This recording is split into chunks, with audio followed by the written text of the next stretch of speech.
পশ্চিম মেদিনীপুর জেলা পুলিশের সাফল্য। দাসপুরে একটি বাসে অভিযান চালিয়ে রূপা পাচারের আগে হাতে নাতে পাচারকারীকে ধরল পুলিশ। বাজেয়াপ্ত করা হলো প্রায় 9 কেজি 700 গ্রাম রূপা পাচারকারী সন্দেহে গ্রেপ্তার করা হয়েছে একজনকে।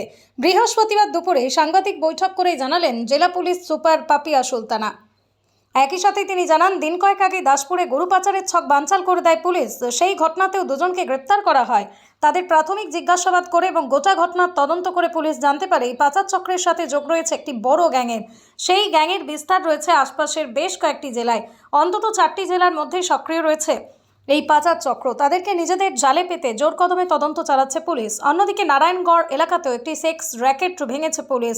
বাজেয়াপ্ত করা হয়েছে বিপুল পরিমাণ কন্ডোম, নেশার সামগ্রী। বাজেয়াপ্ত করা হয়েছে ওই হোটেলের রেজিস্টার। কিভাবে এই সেক্স র্যাকেট চালাতো তা ইতিমধ্যেই খতিয়ে দেখা হচ্ছে পুলিশের তরফে, জানালেন জেলা পুলিশ সুপার। দাসপুরের দুটো ইম্পর্টেন্ট কেসের ব্যাপারে গত 4 তারিখে একটা টিপ পাওয়া যায়। যে টিপের উপর ডিপেন্ড করে আমার ওসি ঘাটাল এবং ওসি দাসপুর এই দুটো টিম একসঙ্গে একটা লোককে অ্যাপ্রিহেন্ড করে, আশিস সিংহ রয়, যার ডাকনাম হচ্ছে রাকেশ। সেখান থেকে আমরা প্রায় 9.738 রূপো আমাদের বাজেয়াপ্ত করা হয়। যে রূপোগুলোর কোনো কাগজপত্র পাওয়া যায় না, সে কোনো সদুত্তর দিতে পারেনি কোথা থেকে নিচ্ছে এবং কি কারণে হচ্ছে। তাই আমরা তাকে অ্যারেস্ট করি এবং সেটার বেসিসে আমরা ইনভেস্টিগেশন এখনো চালাচ্ছি। সে এখন পিসিতে রয়েছে। আমাদের সঙ্গে দেখা যাচ্ছে। অ্যারেস্ট করা হয়েছে এবং কোথা থেকে সে কিনেছে, কোথায় সে বিক্রি করত সেগুলোর ডিটেইলস আমরা এখন ডিসক্লোজ করছি না। আন্ডার ইনভেস্টিগেশন আছে, but it was a racket যেখানে কিছু চুরির মাল হয়তো কেনা হতো এবং সেখান থেকে সেটা গলিয়ে ইউজ হতো। এই ধরনের টাকা পয়সা কোথাও অন্যরকম কোনো ফান্ডিং, কোনো ইল্লিগাল কাজে ফান্ডিং হতো কিনা সেটাও আমরা দেখছি। দাসপুর থানার আরেকটা কেস হয় যেখানে আমরা একটা বোলেরো পিকআপ ভ্যান থেকে আমরা ৯ টা গবাদি পশু উদ্ধার করি, যেটাকে স্লটারিং এর জন্য নিয়ে যাওয়া হচ্ছিল। সেখানে আমরা ২ জনকে আঙ্গার খাঁ আর সুখদেব নায়েক বলে একজন অ্যারেস্ট করি এবং এটা একটা বড় র‍্যাকেট। এটাতে জিজ্ঞাসাবাদ করে আমরা বিভিন্ন ডিস্ট্রিক্টের বিভিন্ন জায়গায় এই র‍্যাকেটটা চলতো। গত ৩ বছর ধরে চলছে।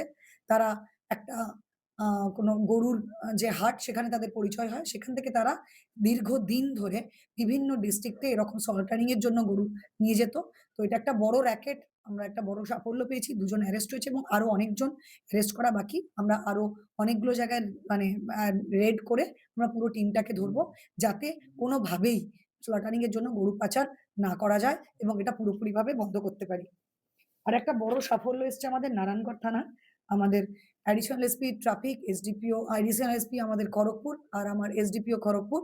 এই দুজনের টিম তারা স্টিং অপারেশন করে এবং গোল্ডেন রিসর্ট বলে একটা আ যে হোটেল আছে, সেখান থেকে আমরা কিছু লোকজনকে অ্যারেস্ট করি মালিক সহ। সেখানে কিছু ভিকটিম ওমেন কেও আমরা পাই। সেখানে সমস্ত রেজিস্টার আমরা সিজ করি।